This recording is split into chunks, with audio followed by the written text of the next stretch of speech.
1916 until 1936. The contest and the award were established in honor of the judge's father, John M. Bailey, who also served as president judge in Huntington County from 1893 to 1903. From the beginning, the Bailey contest was a very prestigious event on the college campus.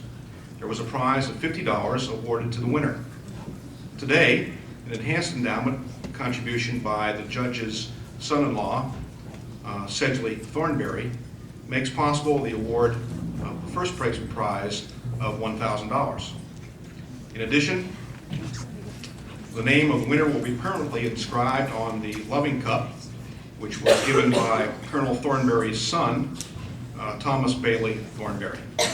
An increased second prize award of $500 and an increased third prize award of $300 are also made possible by the gift of the late Colonel Thornberry. Tonight's contest will be addressing the question, what does it mean to be a citizen of the world? Certainly an important question today. I'd now like to turn the program over to Dr. Donna Weimer, who is, by the way, the Thornberry Professor of Communication, Chair of the English, Communication, and Theater Arts Department at Juniata. She will introduce tonight's judges. Donna.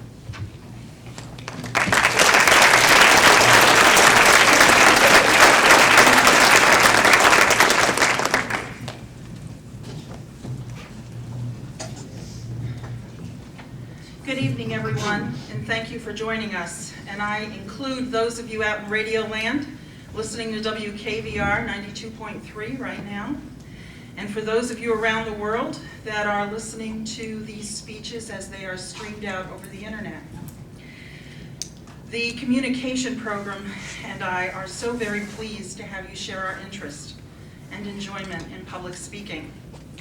Before I introduce the judges for this evening, I'd like to salute the 40 students who participated in the preliminary round and the judges who, much to their surprise, were still critiquing at 3 o'clock in the afternoon on Saturday. Chris Scalia, a 97 grad and a first place Bailey winner, Matt Peters, an Ott grad and a current grad student and instructor in information tech at Penn State, a second place Bailey winner, and Lisa Glabadis, a speech instructor from Penn State, were our instructors for that preliminary round. Please give them a big hand.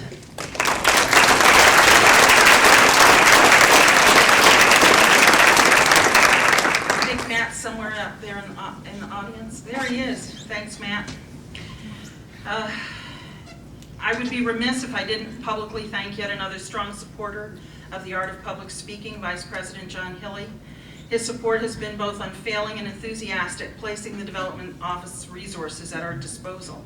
To that end, I need to thank Pat Musselman for hours of invisible labor that not only make this event, but Juniata College look so good. So thank you. Thank you. Tonight, we have 3 distinguished judges faced with the difficult challenge of choosing 3 winners. In each of their professions, speaking effectively is crucial to success. The competition is rigorous and the communication program is grateful that we do not have to make the decision. Please help me welcome, and if you wouldn't mind standing, Caroline Lorette Schoenthal.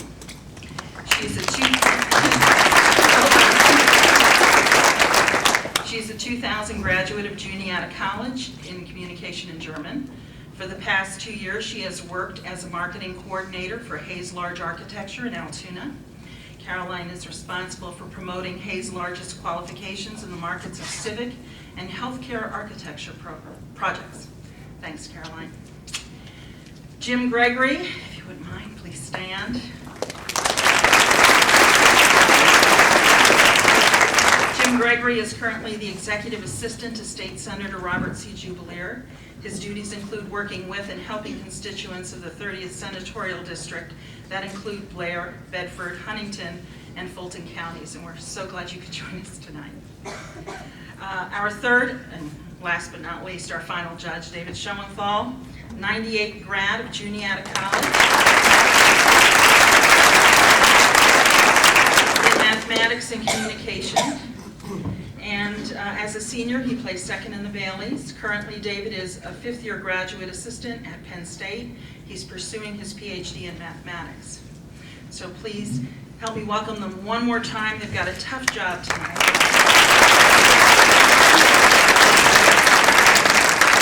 As our finalists are eager to begin, I will be brief. As the president said, the topic this year is what does it mean to be a citizen of the world? Many of you asked me what kind of criteria the judges will be using. Very briefly, the speeches are 6 to 8 minutes of persuasive intent. In a very short amount of time, these finalists will invite you to share their point of view. They will have a residual message, and it must be clear. They must support it with a clear line of reasoning and a variety of evidence. In addition, they will adapt their message to this particular audience, engage us emotionally, and enhance their message with effective delivery. That's all. So, very quickly, I'm going to give you the order of our speakers, and I will call their name before they come up one more time. So, our first speaker this evening is Steph Durnford. She's a senior in communication. Our second speaker is Mandy Wallace, a senior in communication. Our third is Jesse Rhodes, a senior in politics. Our fourth speaker is Andrea Mundis, a senior in psychology and religion. Our fifth speaker is Adam Foote, a senior in management and politics. Our sixth speaker is Michelle Kalka, a junior in digital media studies. And our seventh speaker is Josh Hicks, a senior in communication and IT. So get ready, it's going to be wonderful.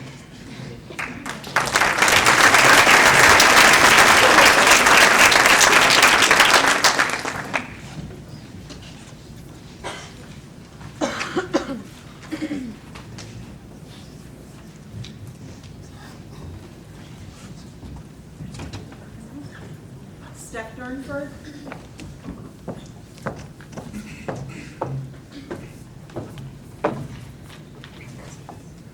Stephanie Durnford. Torture, political disappearances, and arbitrary arrests. According to Amnesty International, in 2001, there were almost 3,000 violations of human rights across the globe. According to the United Nations, in 2002, 840 million people in the world were undernourished. According to the U.S. Department of Health and Human Services, in 1999, up to 600,000 men, women, and children go homeless each night in the U.S. alone. According to the United Nations, in 2002, 113 million children were without access to basic education. According to the United Nations Joint Program, in 2002, 45 million people in the world had AIDS. These statistics, and others like them, are pretty big. Okay, really big. And I know that when faced with lists like this, I'm not the only one who wonders, what can I do? But these statistics are not just numbers. They're mothers, fathers, children, brothers, sisters. Our global citizenship is linked with people, not numbers. Therefore, we must make choices rather than excuses to take responsibility with others to engage in our shared citizenship. That's not to say that these problems are easy or that the burden is light, but it is made even more burdensome as we carry the weight of our perceived lack of knowledge, lack of time, and lack of far-reaching effects. When we see that our excuses keep us from fulfilling our civic responsibilities, we begin to believe that we don't have the power to change, to create change. But really, we do, right? Poet and activist Alex Olson argues that it is a choice to be heard. It is a choice that many, including myself, do not feel prepared to make. Instead, worries of, do I know enough? Am I saying the right words? Can I teach others about it? Can I talk to others about it? Become our excuses. We feel unprepared. Paul Loeb, the keynote speaker at this year's Martin Luther King convocation, explained that these excuses should not prevent us from acting. In his book, Soul of a Citizen, he reminds us that a marginal few leap from the womb holding protest signs. The rest of us are more normal, and so rarely concern ourselves with issues that we can't control. But normal people make up social movements, and those same social movements start and move from where we are now. I learned this firsthand when I worked in a nonviolent Catholic worker community 2 summers ago. I knew nothing about the principles, the origins. I just knew they were feeding the hungry and sheltering women who needed shelter. Though I knew nothing about the movement itself, I felt strongly enough that I started where I was. It was through interactions I had with other staff members who were sharing in their own global citizenship with me that I learned more about the theory, the movement, the nonviolence. It was, as Loeb said, that my concern for the cause pulled me into the very knowledge that I would need. As global citizens, we can and must choose to just start somewhere, to throw ourselves into a cause. Martin Luther King Jr. said, "The first step must be taken in faith, not fact." You don't have to see the whole staircase, just take the first step. Perhaps you have made that choice, only life's busyness becomes the next weight to carry. Most of us are lucky to get lunch throughout the day. Do I have time for anything else? Even if I wanted to, how in the world would we find time in our busy lives for our community? What would be expected of me? I have too much work. Would I be able to sleep? The time is just not there. These worries become our newest excuses for not making the choice of being an active global citizen. But on the Juniata College Community Service website, I found that we have started choosing to do something for the world. In the 2001-2002 school year, our student body provided almost 31,000 hours of community service. If there are about 1,250 students at Juniata in a given year, this amounts to 24 hours of service per student, one day out of 365. What if I were to challenge each of us to take 1 hour per day to do some work toward a greater goal? Imagine what can be done in an hour. We could write a letter or an email to our state representatives or senators. We can encourage others through listening, offering support, reading about current events, or we could find ways to take the second, third, fourth step. Looking only at the student population, this campus alone, using the same number of students, could accomplish 456,250 hours of community service per year. That's 15 days of service per student. With this amount of time, we could build 300 medium-sized homes. What seemed like such a small amount of time individually will add up rapidly. This amount of time spent working toward a world that lay just beyond the horizon helps create a world where the laundry list I started with simply no longer exists. And there are so many causes, it seems so overwhelming. How will I know that my efforts will have far-reaching effects? Where do I even begin? How can I make a difference? These fears, formed as questions, become yet again our excuses. Folk singer Ani DeFranco provides some perspective for me when this overwhelming feeling has me making excuses of my own. I guess this is the price we pay for the privilege of living for even a day in a world with so many things worth believing in. After we choose to drop our need to be fully knowledgeable before starting and resolve to spend micro amounts of time on a local or global project, the next excuse we give is that there's no way we could make a difference. I am only one, but still, I am one. I cannot do everything, but I can do something. And because I cannot do everything, I will not refuse to do what I can, once stated author Edward Everett Hale. By not refusing to do what is within our reach of possibility, we're making the choice to have a passion about something more. Yes, it is a risk to open ourselves, to take on something that is bigger than seems possible. There's no guarantee we'll ever see results, at least working on our own. Together, we must care about a world we will never see. I promise you, there are others like yourself out there who are committed to serving humanity in ways that alone seem too big. By learning to act on, then share in the total responsibility of global citizenship with others, you share in the same excitement and enthusiasm. The work suddenly seems less overwhelming. The synergy created through action, centered on a common cause, is what makes this choice worth making. The choice to believe in our own power to create change in our world. In fact, this is the only choice that full responsibility and engagement in our global citizenship calls us to. Nelson Mandela once stated that you can never have an impact on society if you have not changed yourself. This begins with one choice: to no longer let excuses get in the way of taking our global responsibilities seriously. This choice will inevitably lead to other choices. So as we are each trying to make that first step, or whether we already have made it, and we make the excuse that we don't know enough, that we don't have enough time, or that we just aren't enough, period, French theologian Philippe Viner reminds us that our global citizenship should not be a burden. Do not wait for great strength before setting out, for immobility will weaken you further.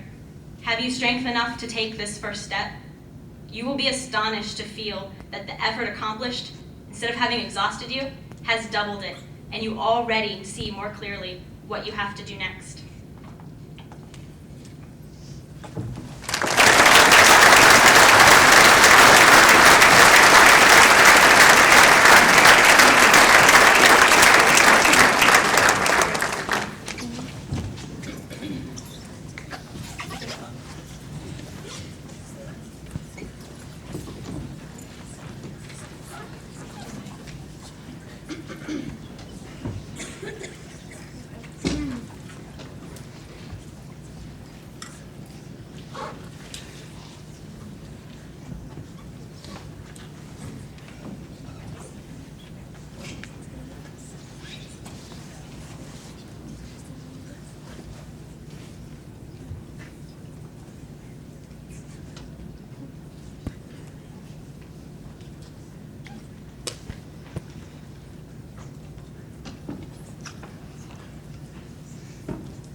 Wallace.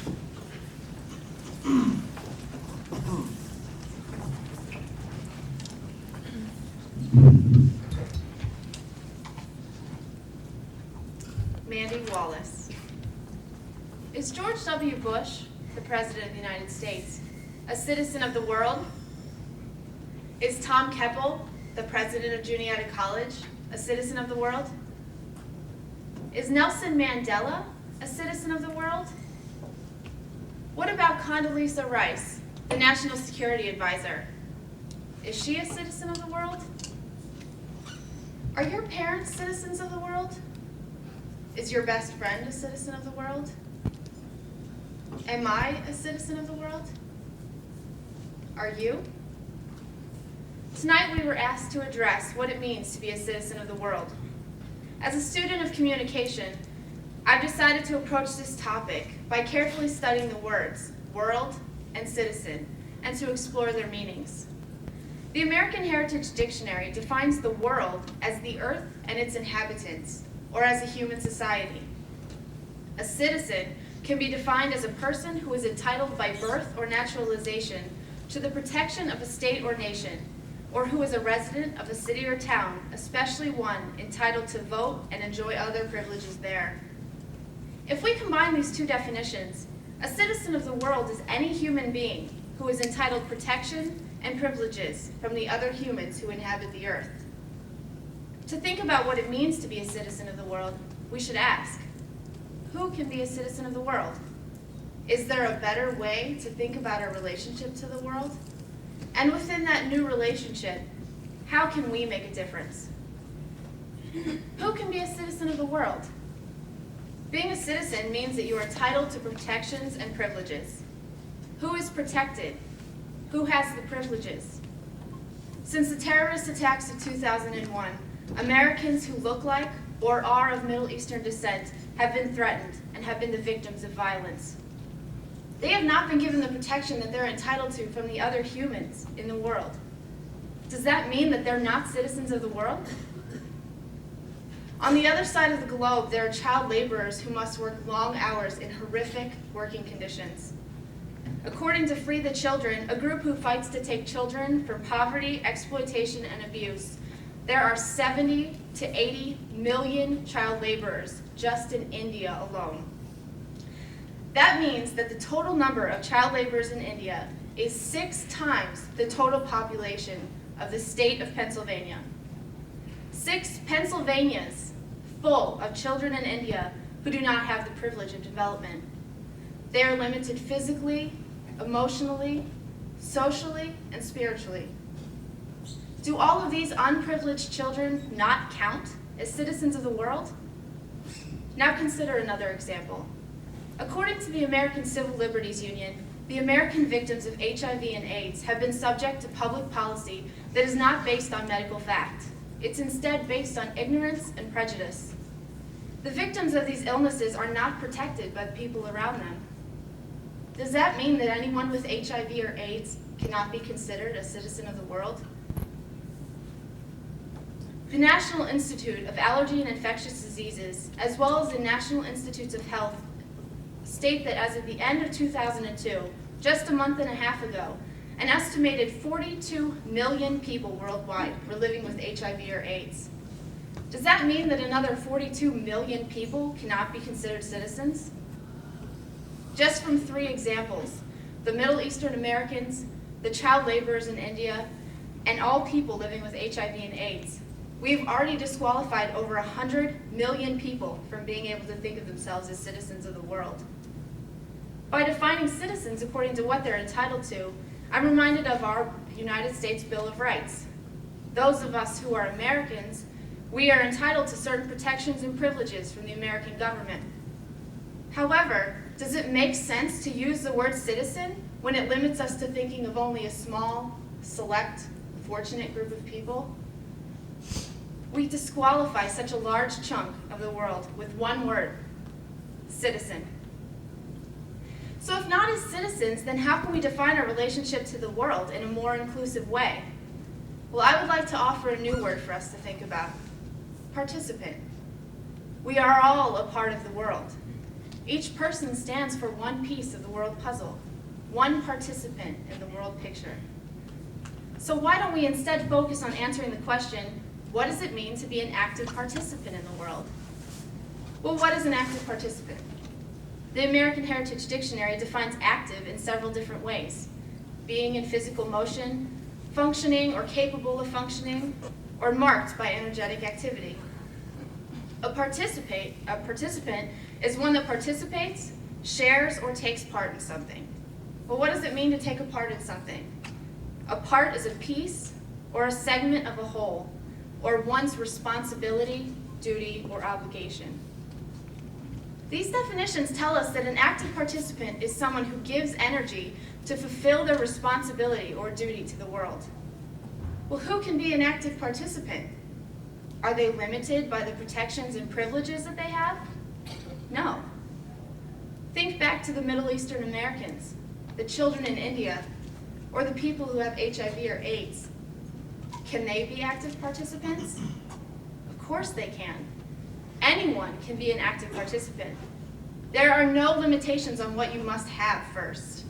We are all born into this world as participants. So where do we go from here? The word citizen excludes so many people of the world. If we can see ourselves as active participants in the world, then how can we fulfill this responsibility that we have? How can we be accountable for the piece of the world that we hold in our hands?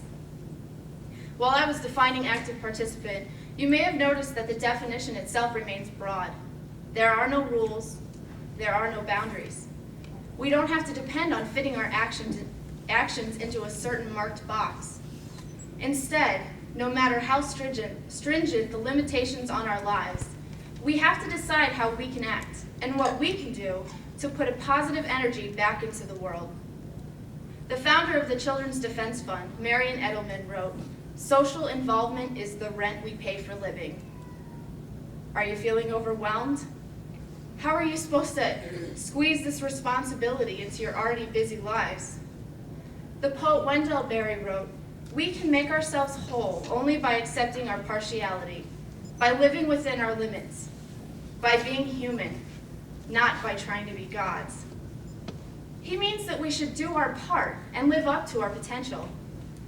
Take what energy you have, no matter how small, and give some of it back to the people around you. Tonight, I'm asking you to step out of the boundaries of citizenship and into the open fields of thinking as an active participant. By defining ourselves as active participants without boundaries, we have a choice to make a positive difference, whether it is big or small. The communication scholar James Anders said, "A choice of words is a choice of worlds."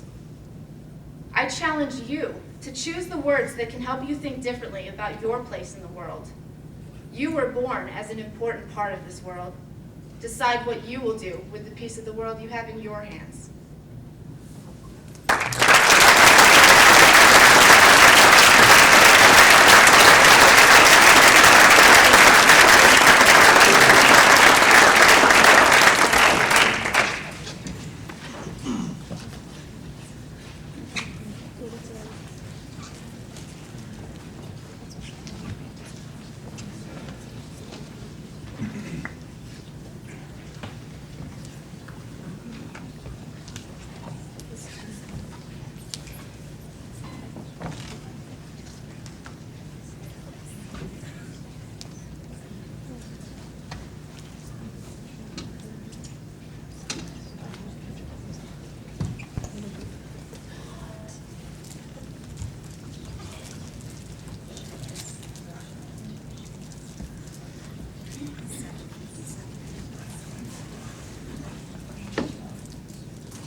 Jesse Rhodes.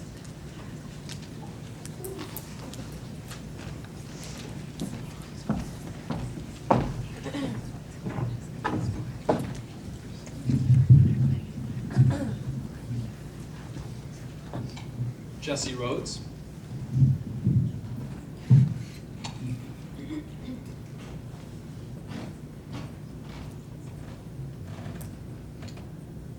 We are gathered tonight to discuss the meaning of world citizenship.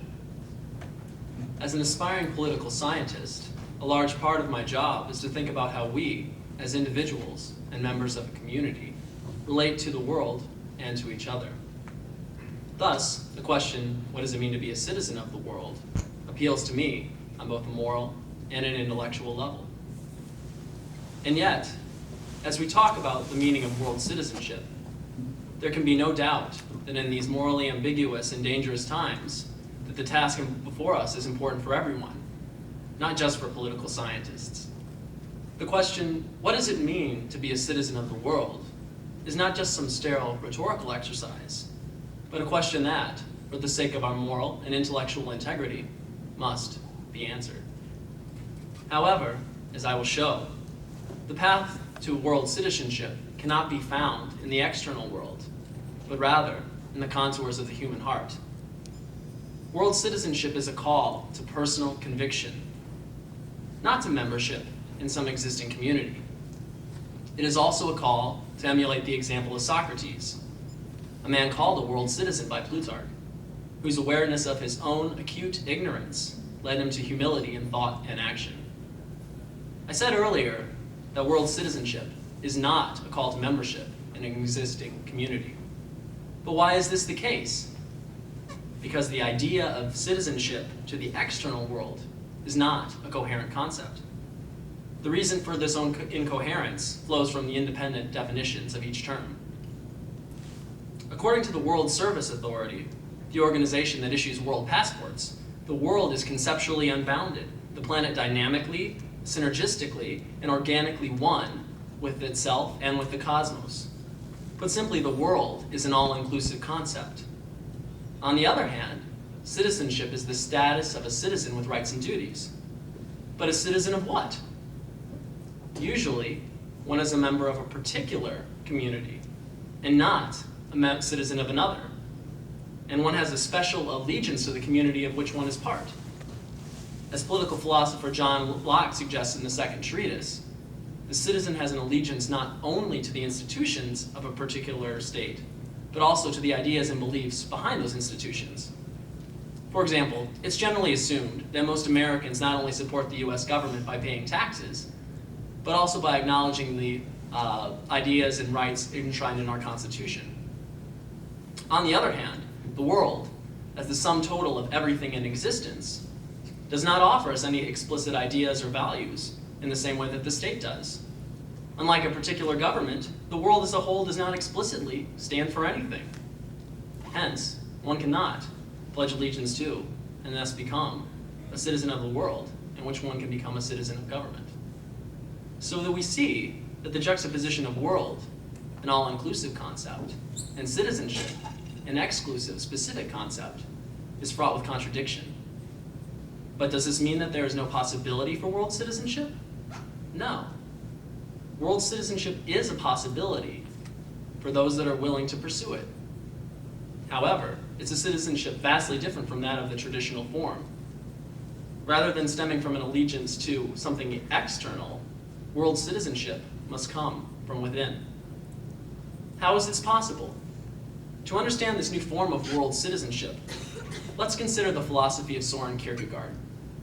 In his concluding unscientific postscript, Kierkegaard asserts a novel conception of the truth that paves the way for our definition of world citizenship. For Kierkegaard, each individual is alone. The external, empirical world offers no certainties and nothing to which man can belong. However, Kierkegaard argues, the individual, for example, our classmate Megan McElroy over here, need not despair in her search for certainty and truth. Instead, Megan can pledge allegiance to something internal. In a leap of faith, she can pledge allegiance to her most sacred, most personal truth.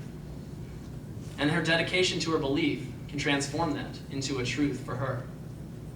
In a word, Megan's passion for truth, expressed in her life and thought, can bridge the gap between uncertainty and actuality. If we, like Kierkegaard, are brave enough to focus ourselves and our energies on our hope for the world, and most importantly, if our passion to see the truth made real in the world motivates us to live a disciplined life dedicated to that cause, then I say world citizenship can exist. It exists within us as a hope for the world, and our desire to see it as fact in the world allows us to project that citizenship to the world. It is citizenship insofar that we hold our precious idea in the same way people pledge allegiance to government. And it is world citizenship insofar that our truth is a truth for the world, and our lives are a testament of that truth to the world.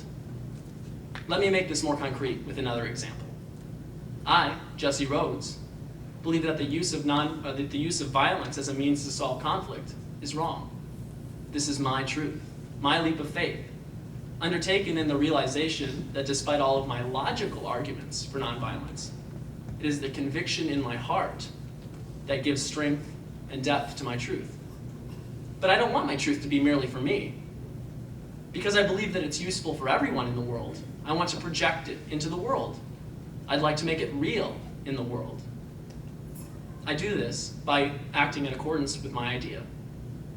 I believe that violence to solve conflicts is wrong.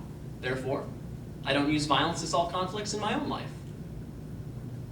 I support and protect those entities that attempt to use nonviolent methods to solve problems, and I criticize and try to change those that don't. This is my world citizenship. But it need not be yours. The idea of world citizenship is large enough to encompass many truths.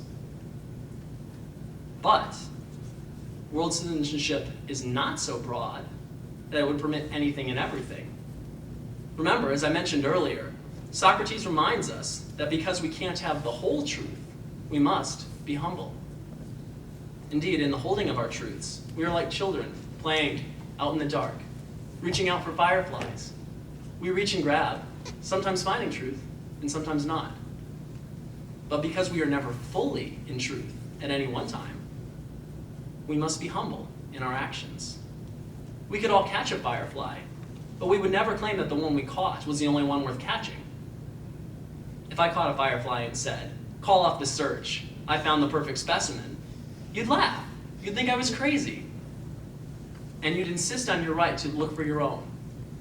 In the same way, we can find truth if we reach out for it, but we can't be so invested in our truth that we would force others to conform to it. As Gandhi wrote, truth is soul or spirit. It excludes the use of violence because man is not capable of knowing the absolute truth. Author and philosopher Jonathan Shell agrees, saying, "Only a generation that believed itself to be in possession of final, absolute truth could ever conclude that it would put an end to human life. And only those generations that recognize the limits to their own wisdom and virtue would be likely to let human life go on." World citizenship is a call to conviction in the search for truth. Being a citizen of the world means finding in yourself the world as you want it to be, and acting in a way so that the conviction of your heart shines through to the world. At the same time, world citizenship calls us to be cognizant of the limits to our own abilities to find truth. I can't give you the precise definition of world citizenship. That would undermine the very task I'm attempting to set before you. I can only ask that, in the words of Gandhi, you be the change you want to see in the world.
Andrea Mundis.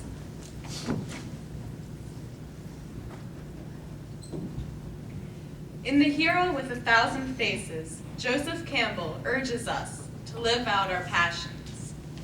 He writes, "Dare to heed the call.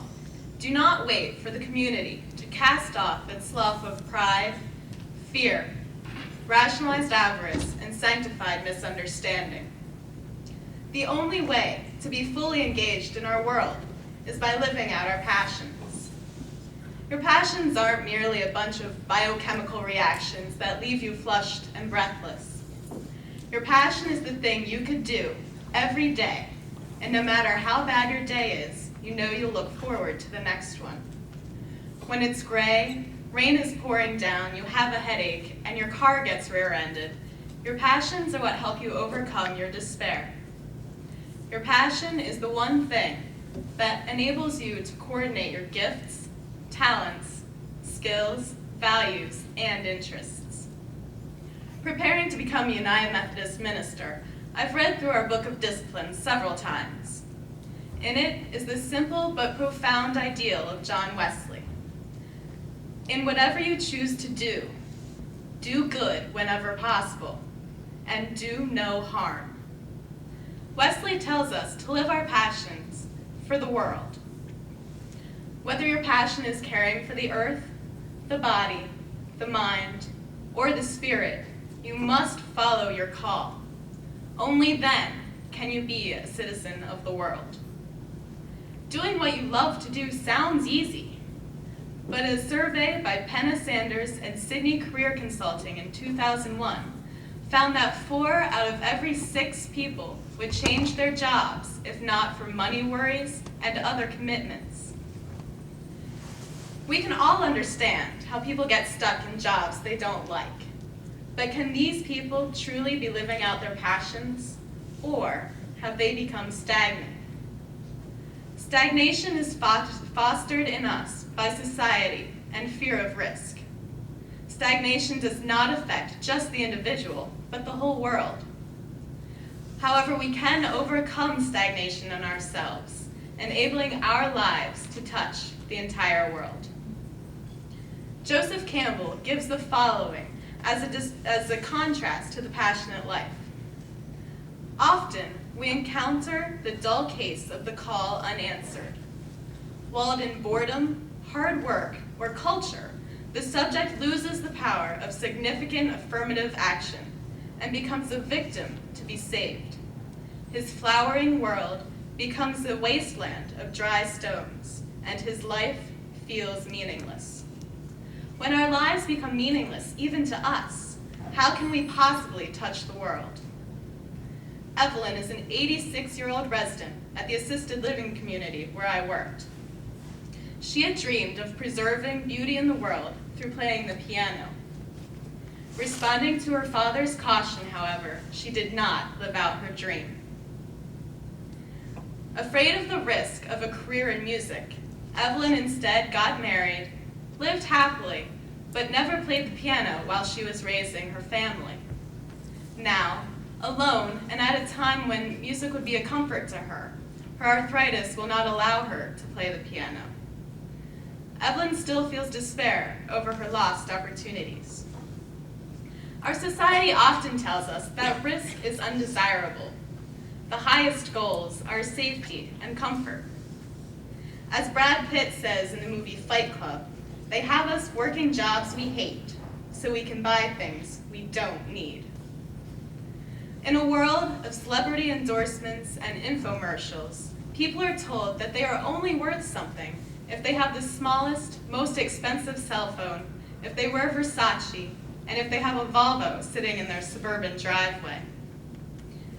The things of life that we are told are so important cause us to cover our passions with talk of status symbols and country club memberships.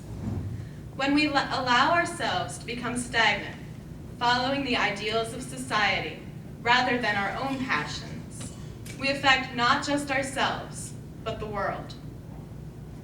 Romans 12:4-6 explains that just as each one of us has a body with many members, and not all members have the same function, so in Christ, we who are many form one body, and each member belongs to all the others.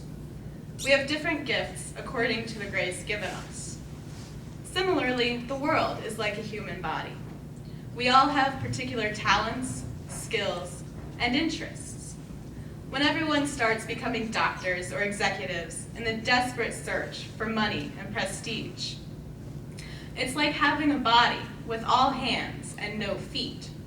We can do a lot with many hands But how are we going to get to our jobs without feet? The wholeness of the body, of the world, is disrupted when we are not following our unique calling. Defeating stagnation can only be done by taking risks, by following our passions. As Paul Winter, award-winning musician, said in his commencement address here at Juniata in 1996, we must bring our unique ideas and dreams and energies and sense of humor and the power of our loves to whatever path we are drawn to. As with many of you, I struggled for years with what to do with my life. I thought I was going to be a clinical psychologist. Meeting with my advisor freshman year, though, I realized this was not the path for me. I'd been very secure in the thought of a well-paying job in which I could help other people.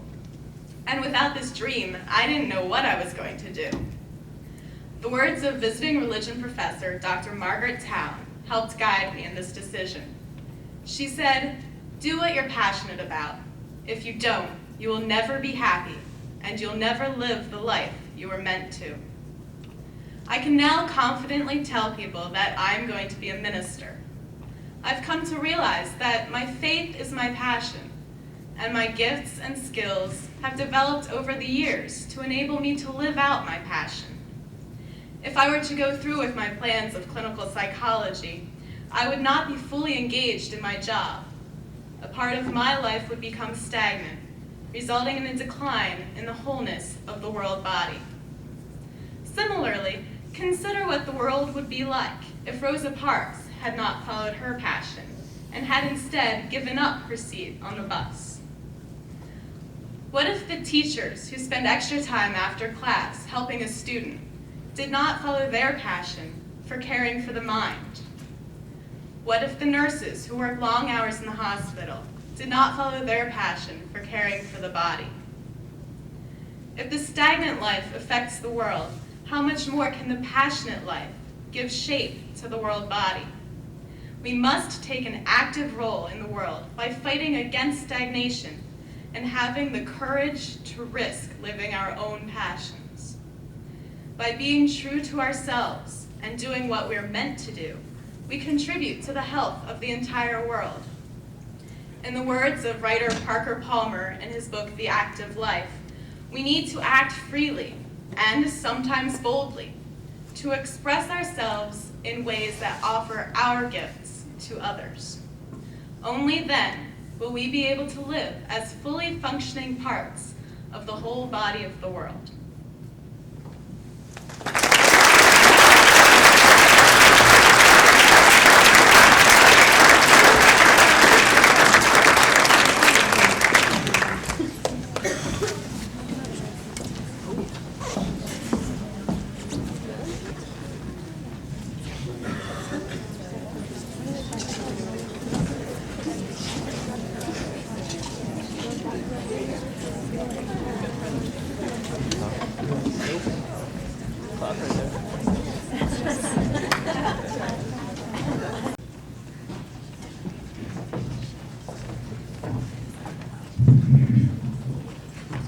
Good evening. My name's Adam Foote.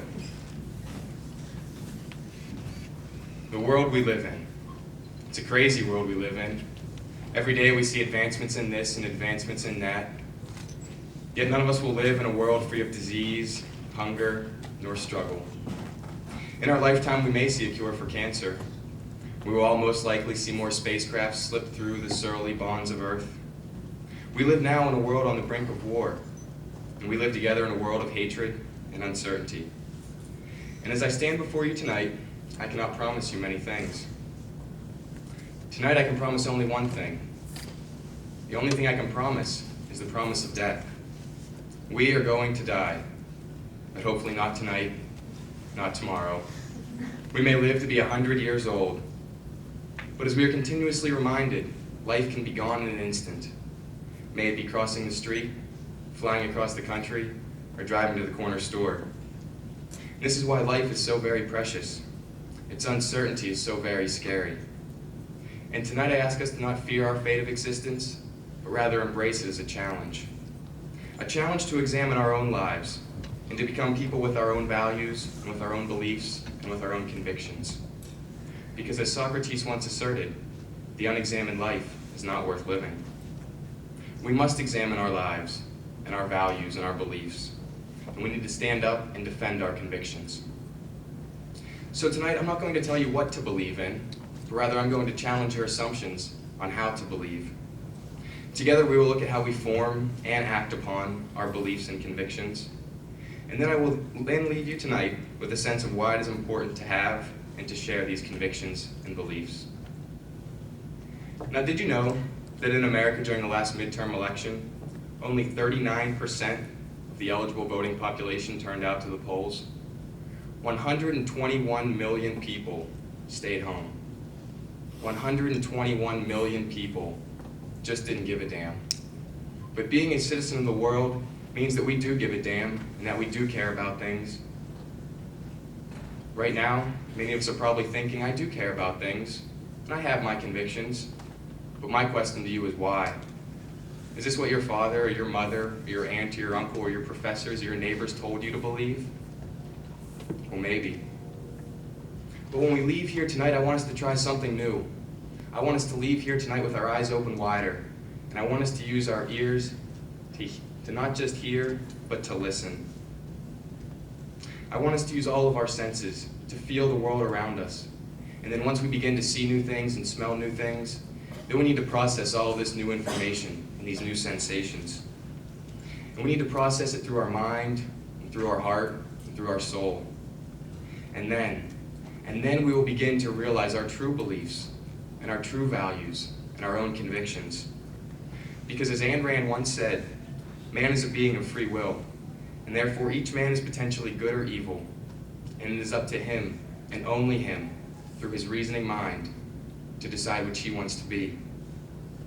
Using our own minds and thinking for ourselves is the only way that we will become citizens of the world.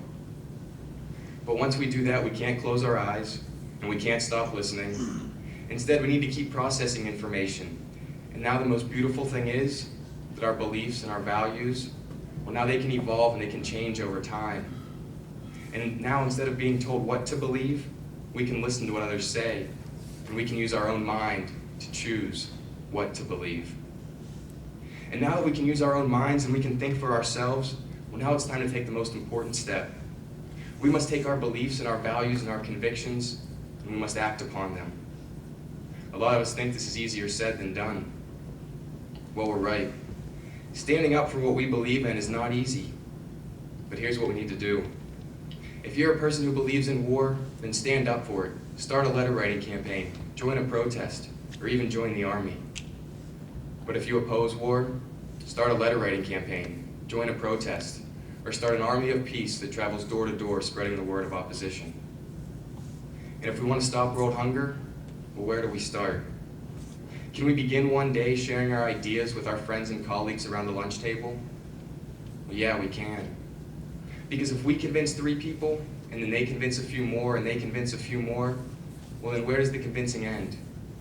Hopefully it ends when 20,000 children stop dying every day just because they're hungry. So alone we will not stop world hunger, but we can be part of the solution. Spreading our beliefs and our convictions to others is a crucial step in any battle. Now, if you have convictions denouncing racism and bigotry, then stand up for those values. And next time you're out and you hear someone use derogatory words like nigger, spick, cracker, fag, retard, or even townie, don't just walk away with your head down kicking yourself. You need to stop, and you need to say something to that person. You need to tell them what they said was wrong, and then you need to tell them why it was wrong. And hopefully next time they go to say one of those words, well, maybe they'll second guess themselves, and just maybe they won't say it. And then who knows, we might see a chain reaction, and they'll tell their friends to stop using those words. And then someday we might be able to live in a world free of hateful and derogatory words. But on the other hand, if you're a person whose values consist of disgust, greed, lies, and hatred, well, people are entitled to those beliefs, but be able to defend them. In standing up for any belief, may it be good, bad, harmful, helpful, violent, or peaceful, we must be able to support it with sound reasoning. and with facts. So now I have shared with you how to form your convictions and beliefs and how to act upon them. And I'm sure many of us are asking, well, why is this important? Well, it's important for a few reasons. First is that being a citizen of the world means that we are not led blindly through life.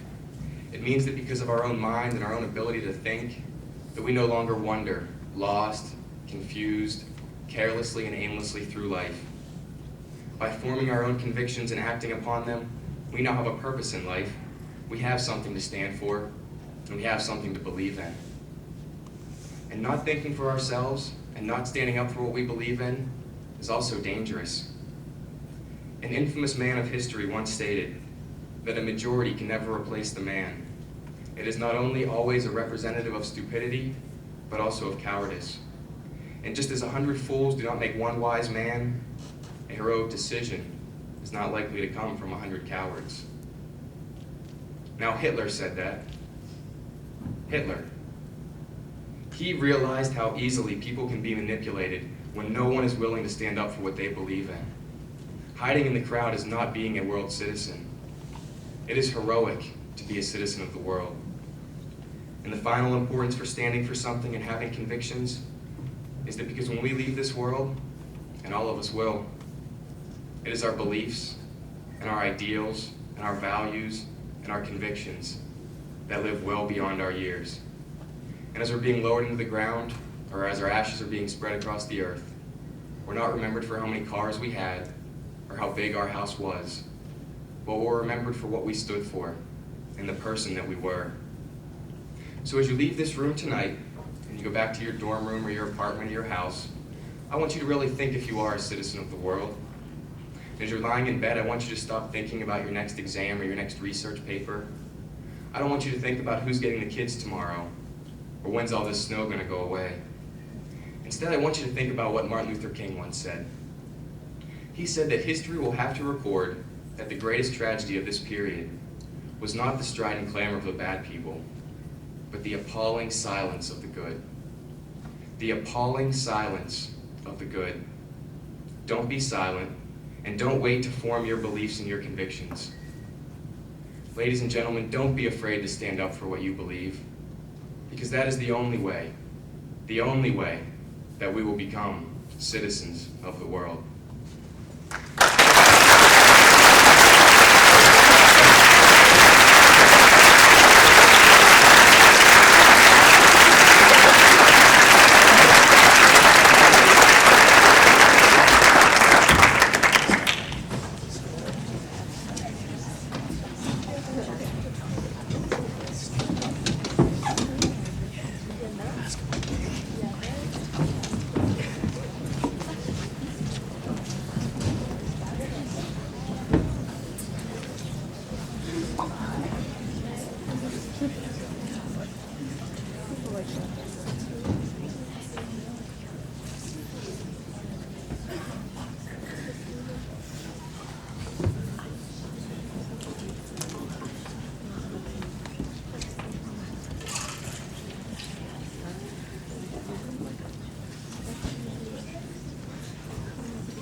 Michelle Kalka.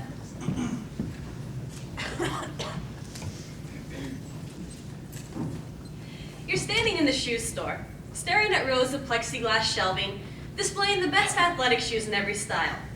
Do you go with the running shoe, cross country, basketball? A salesperson saunters up to you and asks if you need assistance. You pull a pair off the wall and ask for your size. You try them on, you like them, and 10 minutes later, you walk out of the mall with a new pair of Nikes and a wallet that's $135 lighter. Now, rewind just a few weeks. Back in Indonesia, workers in a tightly packed factory swelter in humid conditions. A young girl of 14 attaches the swooshes on your shoes as quickly as she can. Not working fast enough could mean a wage cut, physical abuse, or being called names such as dog and whore.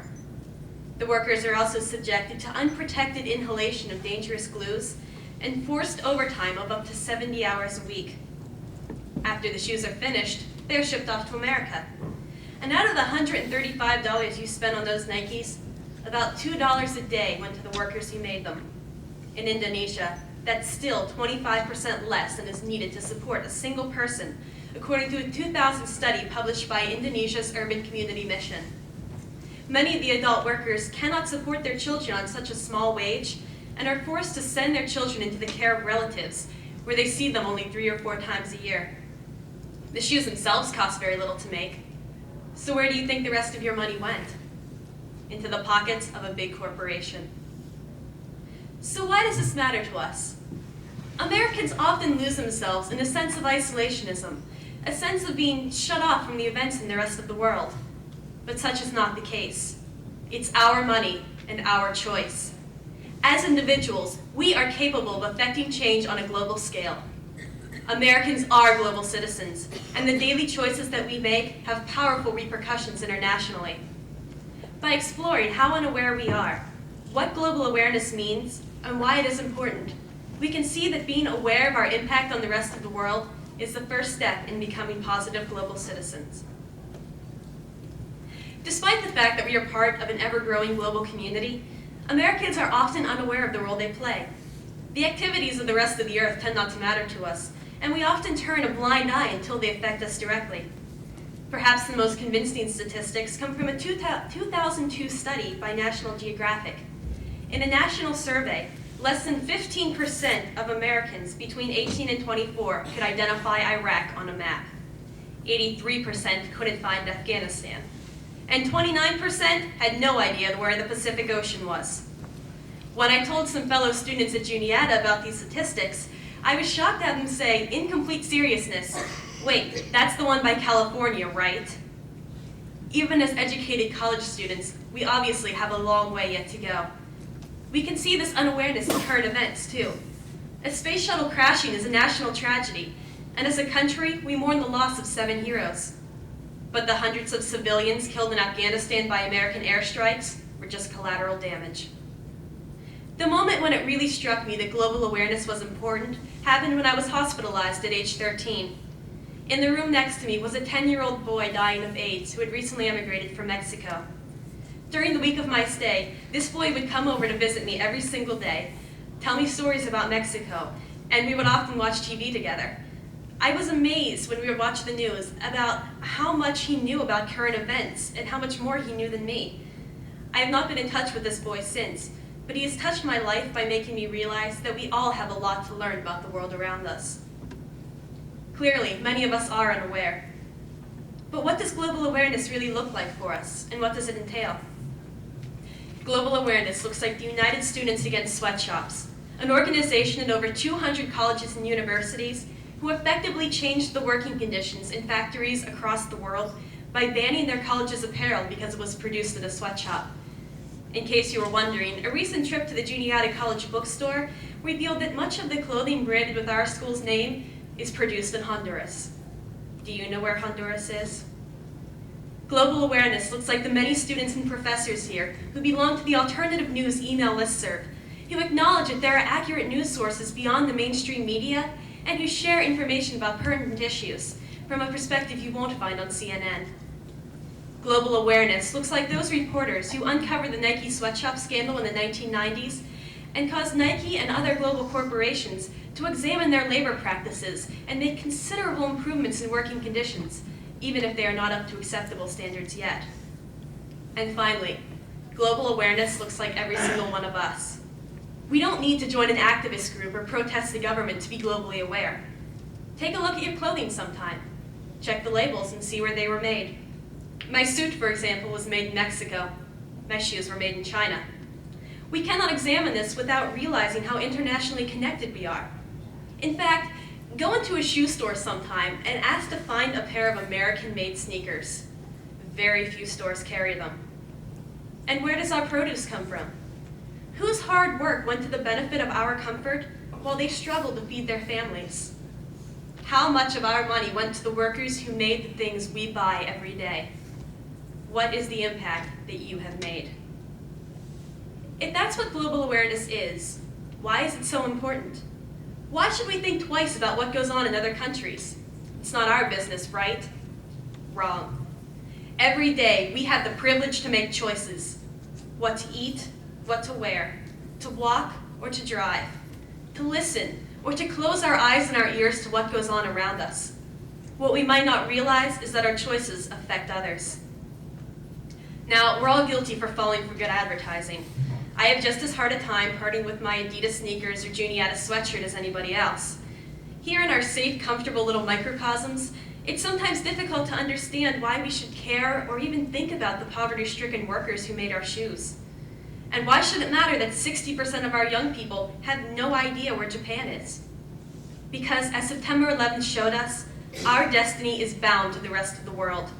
We cannot become so wrapped in perceived isolationism that we fail to identify the consequences of our actions. Knowledge is power.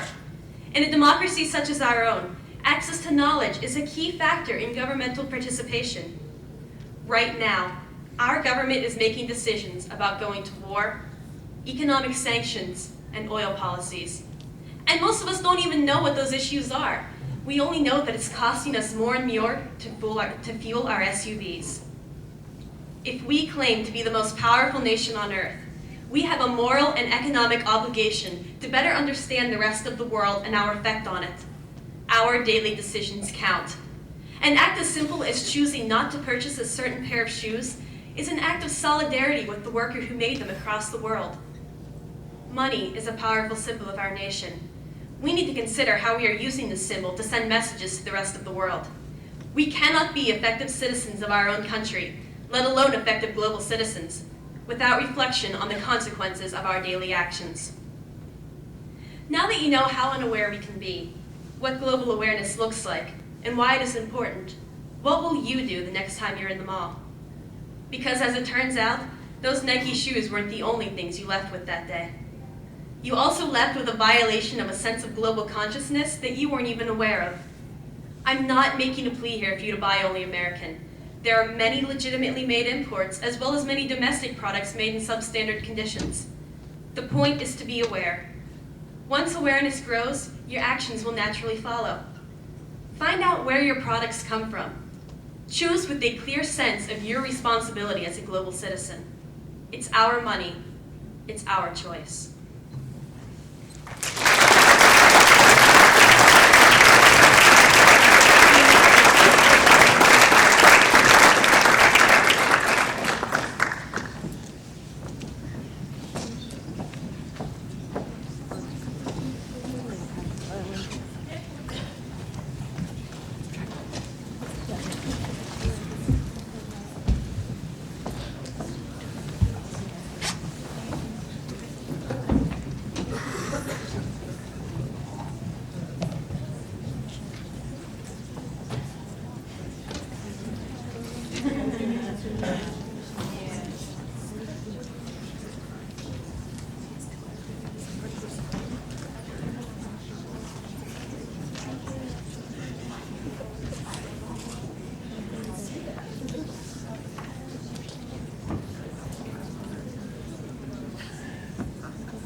Joshua Hicks.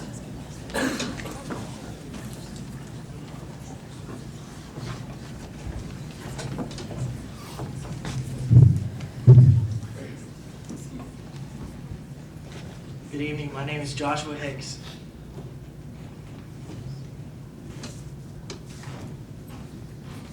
"2,000 years, bloody battles, relentless and fierce, have been fought in his name.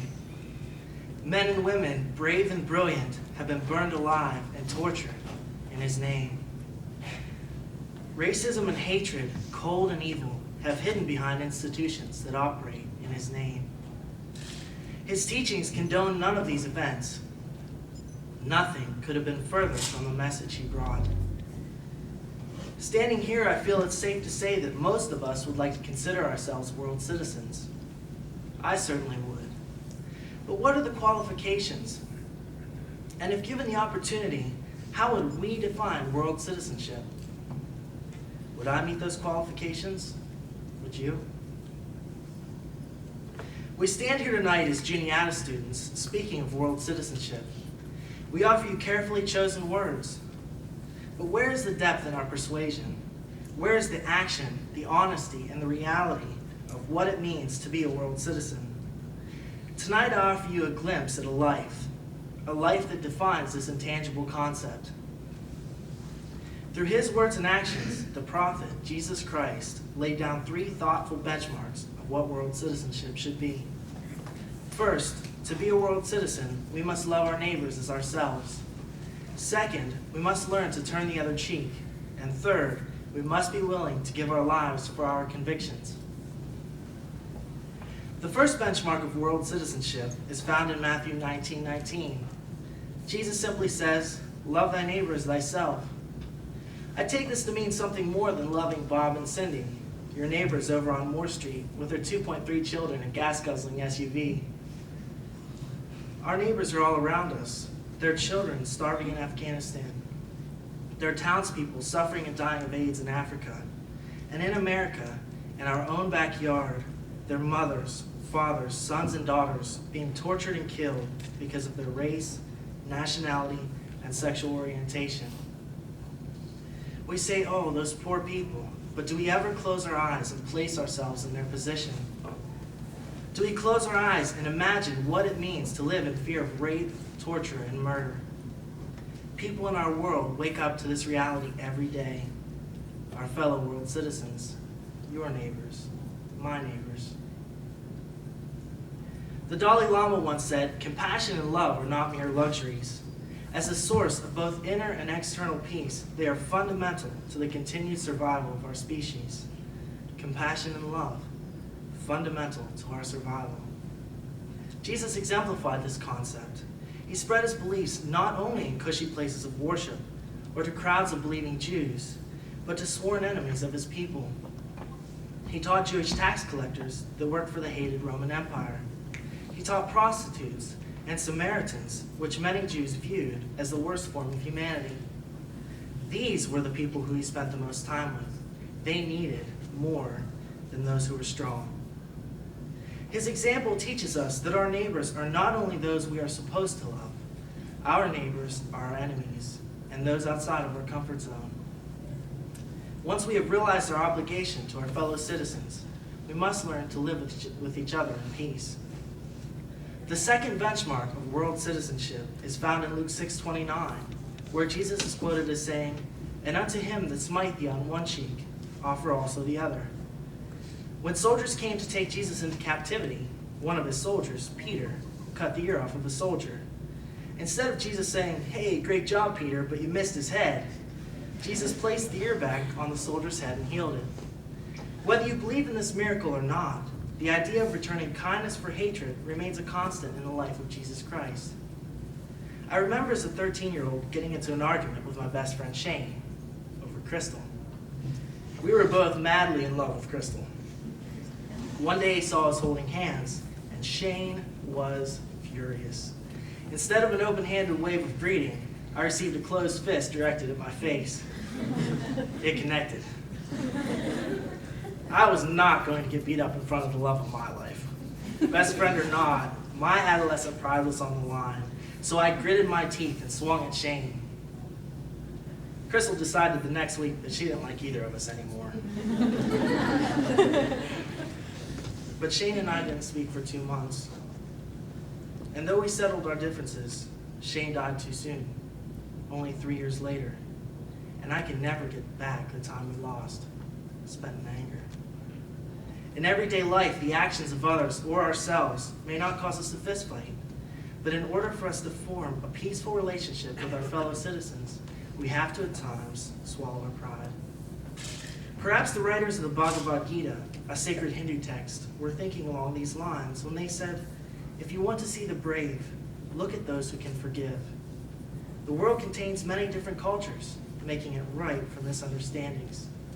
In the difficult times when we want to walk away, or worse, wage war, we need to train ourselves to forgive, to swallow our pride, turn the other cheek, and look for a better way. Now that we've discussed the importance of a peaceful answer, we need to consider the convictions of a world citizen. The third benchmark of world citizenship is our willingness to give our lives for our convictions. It sounds terribly harsh in our easy America, our America filled with softball games and Saturday morning rituals of sugar smacks and Smurfs. However, Jesus said in John 15:13, greater love hath no man than this, that he lay down his life for his friends. Would you give your life in service to your fellow citizens? Your heart, your time, your money? Many of us don't even offer these things beyond our families, some friends, and possibly the community we live in. Remember, the people of the world are our neighbors. They're no longer some faceless mass that we can call our fellow citizens and appease our modern conscience. My mother used to tell me, you'll know the woman you will marry because you'll be willing to die for her. It's the same with beliefs. A true belief is one you're willing to give your life for. The real question here is, are we willing to put action to our words, or is world citizenship just lip service? Just nice words that we say in liberal arts environments to make ourselves sound cultured and cosmopolitan. Dr. Martin Luther King Jr., a man who sacrificed his life for his beliefs, said, everyone can be great because everyone can serve. You only need a heart full of grace and a soul generated by love. World citizenship creates in us a responsibility to the fellow men and women of this world. Unless we are willing to claim that responsibility, then we cannot claim the title world citizen. The three benchmarks of world citizenship are simple to grasp, yet difficult to put into practice. First, we must remember to love our neighbors as ourselves. Second, we must learn to turn the other cheek. And third, we must be willing to give our lives for our convictions. The life and work of Jesus Christ have been corrupted in the public eye because of horrible acts done in his name. However, the actual teachings of Jesus proven to be one of the first recorded world citizens. His words and actions are a 2,000-year-old testament to what we, as aspiring world citizens, should hope to become. Through role models like Jesus, other prophets of peace, and visionaries of love, we can learn to elevate our standards of world citizenship. How? By loving our neighbors, forgiving our enemies, and bearing our convictions with our lives.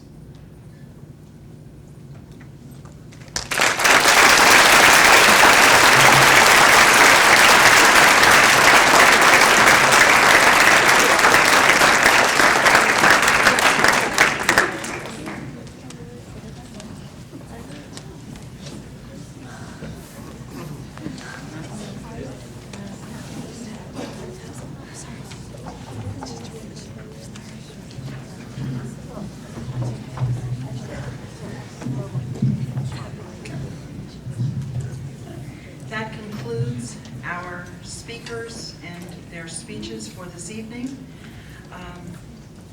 First of all, let's just give them a big hand.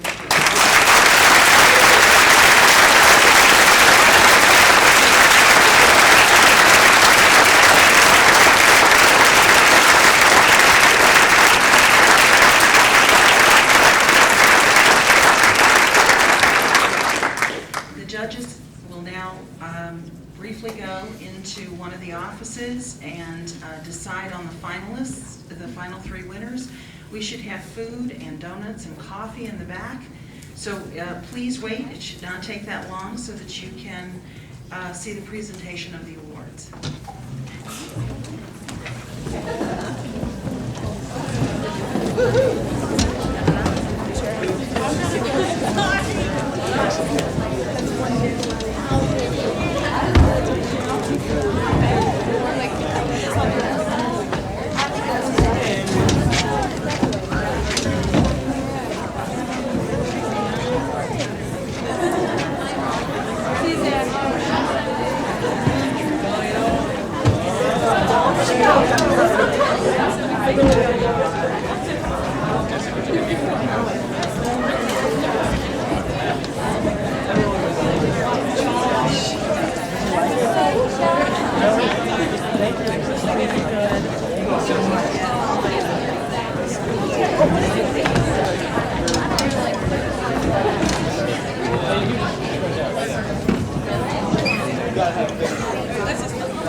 Well, I have a simple thing to do. Fortunately, I was not the judge.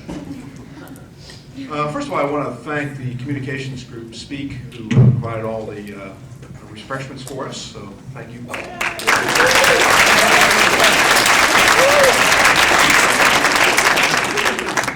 Okay, for the three winners, beginning with the third winner, Steph Durnford.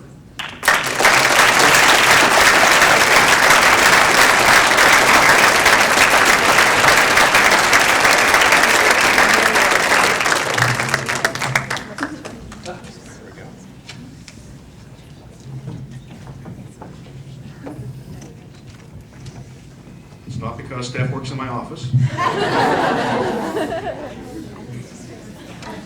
The second winner, Andrea Mundus.